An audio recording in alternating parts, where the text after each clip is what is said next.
Welcome back to Technology and Friends. Today my guest is Charles Stacy Harris III. Stacy is a technology architect with the Microsoft Technology Center in Southfield, Michigan. Stacy has been part of Microsoft's Field Services organization since 1992, and in that time he's developed a wide range of software, including device drivers for custom hardware, custom service applications, e-commerce websites, prototypes for advanced aircraft instrumentation, and was even on loan to the Microsoft Cluster Server development team for a short time. Stacy has a degree in theoretical mathematics and is entirely self-taught in software development. His first programming was at the age of 12 when his father bought him a book on 8080 and Z80 assembly language. But because his family couldn't afford a computer, he wrote all of his code on paper and ran it in his imagination. Shortly after that, he moved to a 6502 CPU on a KIM-1 microcomputer kit that belonged to his best friend's dad. Here he learned to key in hex opcodes directly into memory and had his first true introduction to debugging. To wind down from long days of software design and development, Stacy enjoys spending as much time as possible with his family. He also enjoys photography, bicycling, studying French and Italian, and of course, writing more code. Stacy, welcome to the show. Thanks very much. It's good to be here. It's great to have you. As you know, I run a user group in Southfield, and as you know, you spoke there the other night, Yeah, and it a was a great presentation, which even if I hadn't seen it for myself, I would have known it was a great presentation because I left there it was after 10 when I left, and there was still a crowd of people gathered around you, asking questions, playing with the toys that you brought. I it was think awesome. it's mostly the toys. It was partly the toys. I can't deny the appeal. I would have stayed to play with the toys, but the pub closes at 11. Oh, well, yeah, you had your priorities. I had That's priorities. all right. That's good. So you spoke about the Microsoft .NET Micro Framework. Yes. What is that? Well, it sort of starts with the story of what is a microcontroller, and it goes from there. What is a microcontroller? So microcontrollers are tiny computers, single chip computers, and on these computers, and you'll see in the middle of these boards that I'm holding up, these tiny chips, they're computers with CPU and memory and a little bit of space for programs. And typically in the past, those were programmed using machine language or C and assembler kinds of tools. What Microsoft decided to do was make it easier to program these micro framework devices or these microcontroller devices using something called the micro framework. So it's .NET. So for all of the developers out there who are using .NET, C#, it's .NET, but scaled down to be able to run on these tiny little devices. Okay.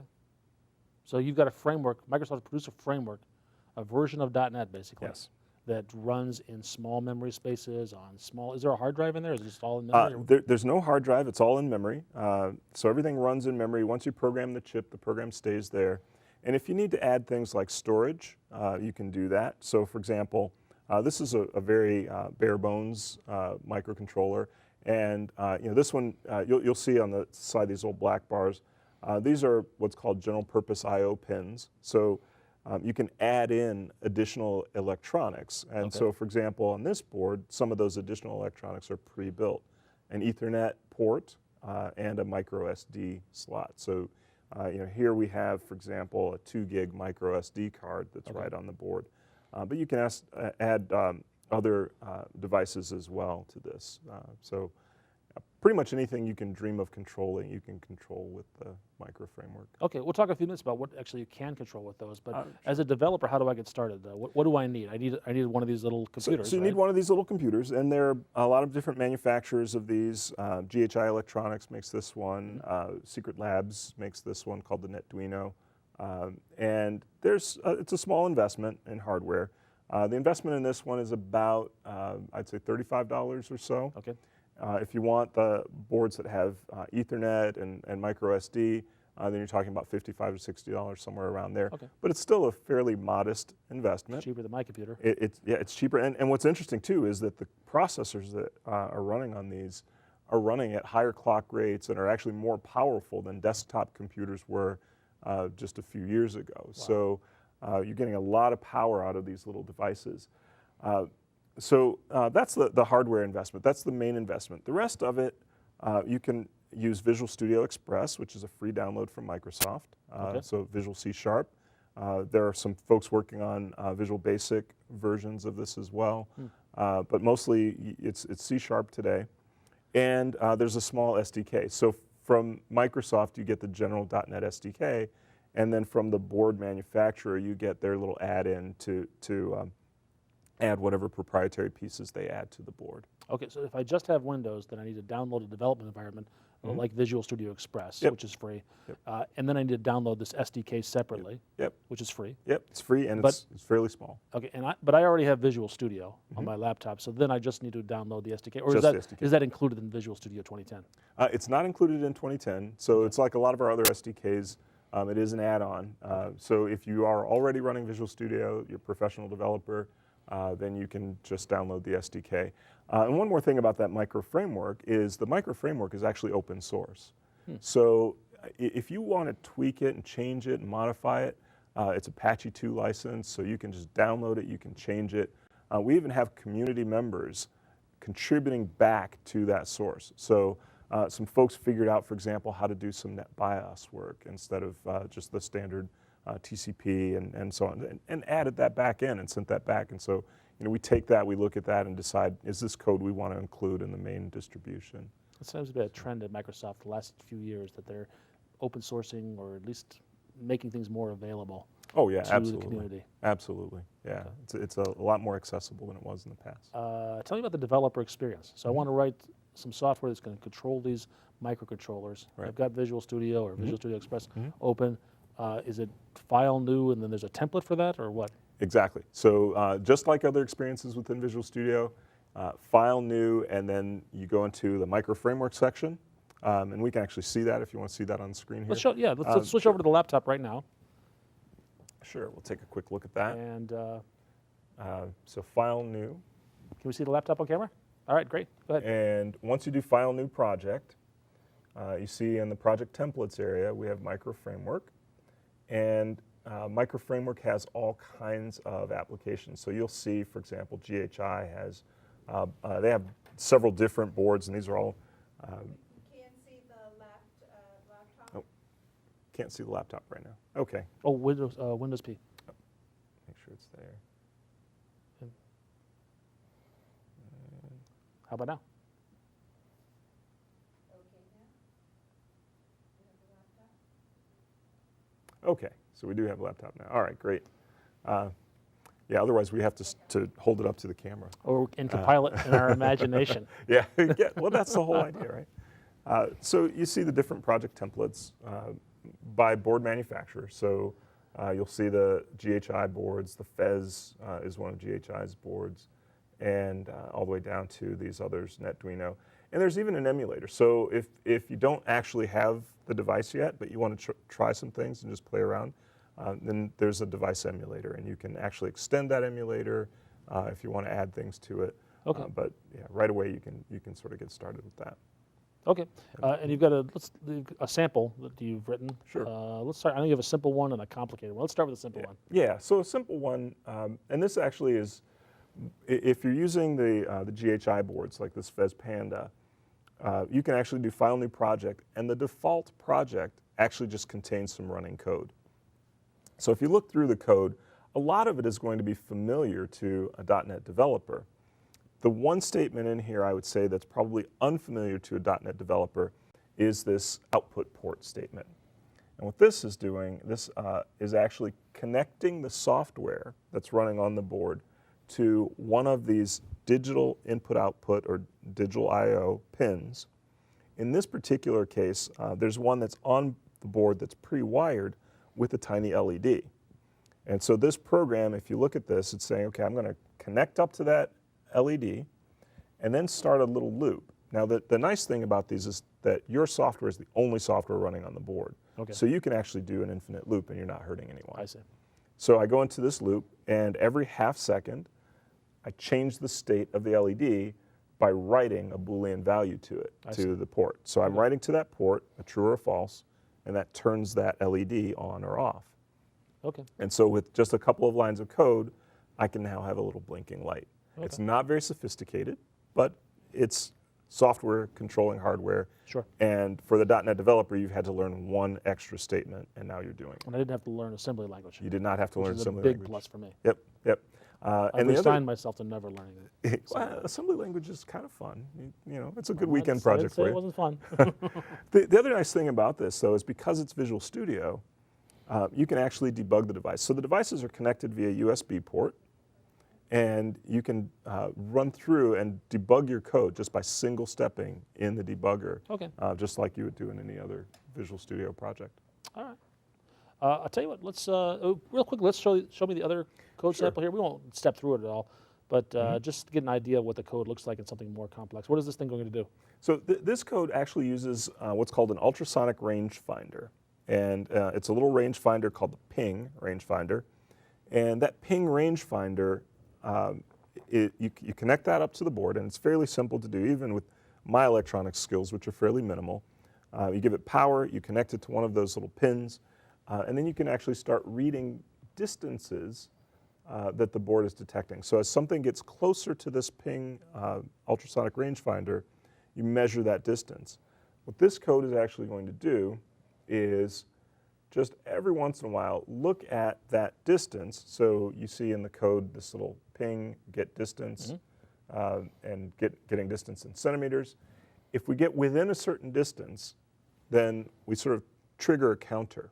We say, well, something got close enough to this, and we start counting. Okay. How many things got close to this? So essentially it's a counter. As people Sure. walk by, we can count how many Sure. people walk by. Or as items go by an assembly belt, you can Or count how many items, were produced. yeah, exactly. Yeah. After a certain amount of time, we take that count and we actually publish that to a web service. And we make the data from that web service available as an XML or JSON feed. So any software out there or any other devices out there can go and grab that data. Oh, very cool. So think about other things like temperature sensors. You can have temperature sensors all around in various locations, all publishing their data to a web service that could be used by weather forecasters or researchers or weather hobbyists or things like that. Okay. Now let's move away from the computer here. Yeah, Shut that down yeah. because I know you have a lot of toys here, I do. and I want to get I the do. camera on those things. Well, let's actually start with one of the more interesting, I think, to consumers' toys, and that is this washing machine here. Now, it's a toy washing machine, but the washing machine actually works. So we can actually put soap into the machine. There's a little soap door. We can actually open it up and put some socks in if you Yeah, want. in fact, I you knew you wanna- were bringing this. I So- deliberately wore dirty socks tonight. Yeah. So you keep your socks on. What? If you want to You're put your going off socks script in, then. you can put your socks on if you really like. But the washing machine, what we did was we took control of the motor in this washing machine. Now most appliances today have some type of microcontroller in them. We decided to add a .NET Micro Framework microcontroller that has some smarts in it and is network connected. From this, we also added a smart electrical meter. Now this meter monitors your power consumption in your home, decides if you're consuming too much right now or if your consumption is fairly level, and it also, in a variable rate market, can monitor, because it also has Ethernet, can monitor the power rates. So when electricity is cheapest, we can decide to run the appliances. So we can run the washing machine, dishwasher, and so on when the power is cheapest. And you'll notice it's filling up with water. It starts to wash, and then eventually it'll go through a spin cycle. Wow. So I'll go ahead and turn the motor off now. That really so is a that washing it's, machine. It really is a washing machine. So it actually works. So that's one of the more practical things. You can imagine a day where you get a new appliance, you come into the home, plug the appliance in, and your house, your meter, all know about that appliance and can make intelligent decisions about when to use power. Charging your smart car, for example, when to do that, when it's the most cost-effective and efficient to do. Okay. So that's a real practical example. Sure. I have lived in places where I couldn't run the dishwasher and the washing machine at the same time. Sure. It's just my water tank wasn't big enough. And smart meter technology and power management technology can help with that. And the really great thing is that developers who today are writing websites, ASP.NET websites, and other types of .NET applications can in a really short time become embedded systems developers. In fact, we actually had some minority students, high school students, in our MTC and MTC in is? the Microsoft Technology Center in Southfield. And in just a few hours, we had those students programming little micro framework robots. Oh, you brought a robot. So Very cool. yeah, this robot will actually wander around a table and using these sensors decide when it gets to the edge of the table and will back up and turn and go to the next spot on the table. Nice. We don't quite have enough room on the table here for that, but maybe later I'll show you how that works. And then another, this one is sort of a mix of practical and fun. In your automobile today, you have what's called a controller area network bus, or CanBus. Now this is what connects the computer that's running the engine, the computers that are running your entertainment and safety systems, connects all of these things together. Typically, it's a really difficult thing to write programs that access that CanBus and make use of the CanBus. With the micro framework and with some of these boards that support the CanBus, it's very simple to do. So what we actually have here is essentially a CanBus controller and a joystick.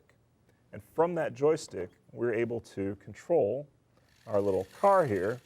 We can steer the car. We can turn the lights on the front of the car.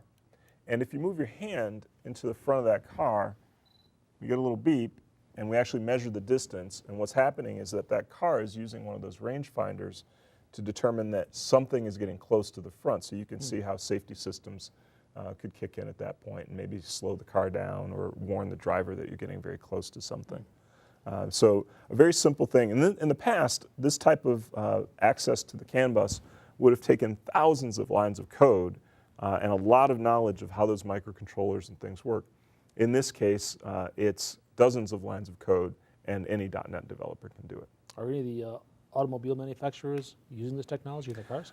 There are some who are looking at it for various instrumentation systems. Some folks are using it for test equipment today. So yeah, there's some stuff out there. One of our partners, the partner who makes this washing machine, Renaissance, they're actually looking at doing quite a bit with it as well in the automotive industry. So it's relatively new that it's been getting out there this much and being this affordable, but a lot of folks looking at it. Tell me about the deployment story. You've written the code on your laptop, and your laptop is hibernating right now. Okay. So it's the code is actually now has been deployed to this processor on the computer. Yeah, so the code gets deployed to the processor, so directly out onto the chip. It basically stays on the chip, and anytime you apply power, we boot up and we just start running your code. So there's no operating system per se.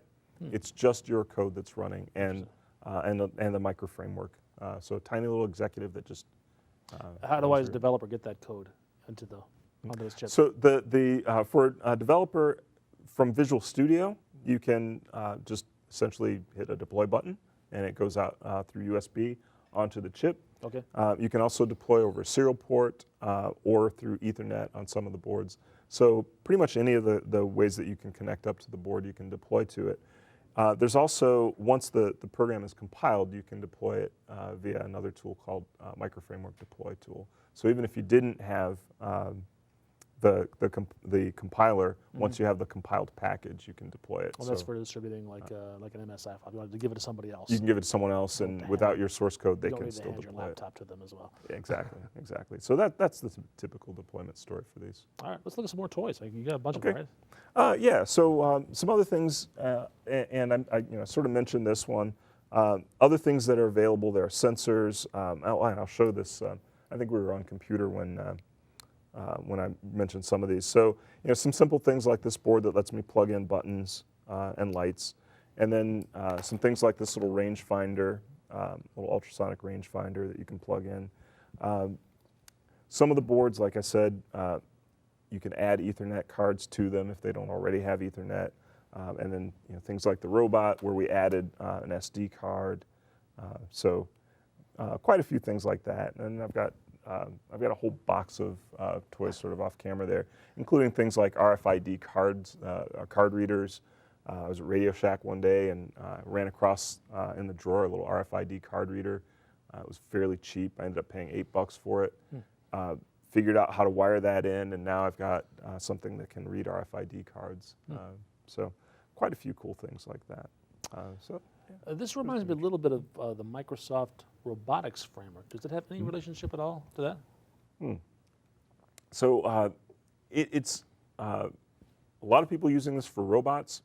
The Microsoft Robotics framework actually runs on desktop grade PCs. Okay. So that wouldn't run on a small chipset like this. Okay. However, what you do see is people using Microsoft Robotics framework to control devices like this remotely. So by adding in a radio to this device, and there are radios that are called XB radios, XBEE. Okay. So similar to Zigbee, which is another radio protocol. Okay. It's essentially a small, low-power radio, but it has really good range. So a little bit better power consumption than something like Bluetooth, although we support that as well. But things like the Roomba, for example, That's a little vacuum. the little vacuum, you can add a Bluetooth module to that and a Bluetooth module to your PC, and the Microsoft Robotics Studio has built into it some components for controlling the Roomba. So motor controllers and sensors and things like that already built into the framework and actually built in for a whole bunch of devices, or you can add, you can write your own sort of device services for that framework. Okay. So you could use the micro framework on a small device like this and Robotics Studio in a remote mode and be able to control devices. So if you needed faster processing with more intelligence or connectivity, you could do that on the desktop and have this device communicating, say, sensory input and things like that back to a desktop, essentially building yourself a distributed robot. I see. So the micro framework is designed really, the PC has to be on, and it's remote controlling these small devices using the full power of the PC. So that's how. Whereas this right. micro framework is actually, you're deploying everything onto the small chip. It's running the small space, but with no PCs around, it's basically more independent. Right. This is a little bit more independent. However, you do see in the Microsoft Robotics framework full robots built with basically PCs built in. Oh, I see. So you'll see, for example, robots that are about the size of this table or maybe a little taller, the R2-D2 style robots. Those would run independently on Microsoft Robotics Studio because they have enough processing power to essentially just run desktop Windows. Where do I, as a developer, learn more about this stuff? The key site that you want to go to is, and actually I think I have it on the PC here, netmf.com is the sort of the home site. Let's see if I actually have that right here. Well, we don't have an internet connection here, but no, just to get to I've got a little slide with some of that. Okay, yeah, switch back over to the PC here. We'll bring it up on the slide deck. Pop that up, and that way folks can see it.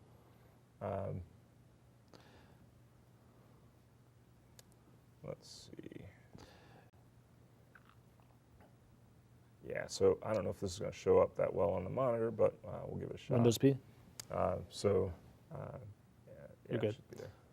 So netmf.com, that's a good place to get started. Microsoft.com/netmf, and then blogs.msdn.com. NetMF team is another site. So any of these sites. The GHI people, the ones who make the Fez Panda here at tinyclr.com have put a free ebook out there, and they've got a nice wiki. And then the folks at Secret Labs who make the Netduino have a really good forum as well.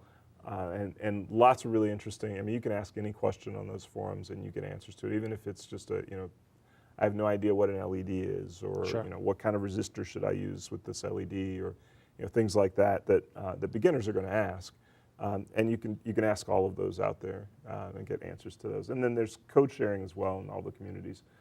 Lots of people writing drivers for these different devices that I mentioned, like the rangefinders and the RFID readers and those types of things. And so on all of those sites, people are sharing that kind of code. Okay. It seems like you're getting both hobbyists and the industries, the appliance industry, the automobile industry. There's a wide range of developer, wide range of applications. Absolutely. And we're actually seeing a huge sort of surge in the hobbyist market. And a lot of that was driven by another microcontroller that got really popular over the last few years, one called the Arduino. Also an open source hardware and software design, but programmed in essentially a variant or a bunch of C++ libraries. A little bit more difficult to program, but wildly popular and wildly successful. So you're seeing a lot of folks who were using the Arduino coming over to the micro framework devices like the Netduino and the Fez Panda as well. Okay. So huge hobbyist market, but a lot. We're really trying hard to get more and more of the professional embedded developers to take a look at this, and in the next couple of years, you're going to see some pretty interesting, amazing things. Okay. We're getting down to our last couple of minutes here. Do you have an online presence or a blog? Not really. Okay. People keep asking me about that. I keep, Jennifer bugs me about blogging. Yes, and I'm actually tweeting now a little bit, just because Jennifer twisted my arm Twitter's quite a my bit. blog now. Yeah, Twitter. So for folks who saw Jennifer Marsman in the previous She's been on the show a bunch of times, yeah. She twisted my arm. So Stacy H3 is my Twitter account. I will try, but I can't make any promises. Okay, well, I think 40,000 of my viewers just heard you say you try. So if people have questions for me, they can certainly email me, stacyh@microsoft.com, or I'll try to follow with Twitter and see. All right. We'll see what I do. We won't look to it. Yeah. Stacy, thanks All so right. much for your time. All right. Really thanks. cool stuff. Yeah, it was fun. Thanks for joining us. See you next time.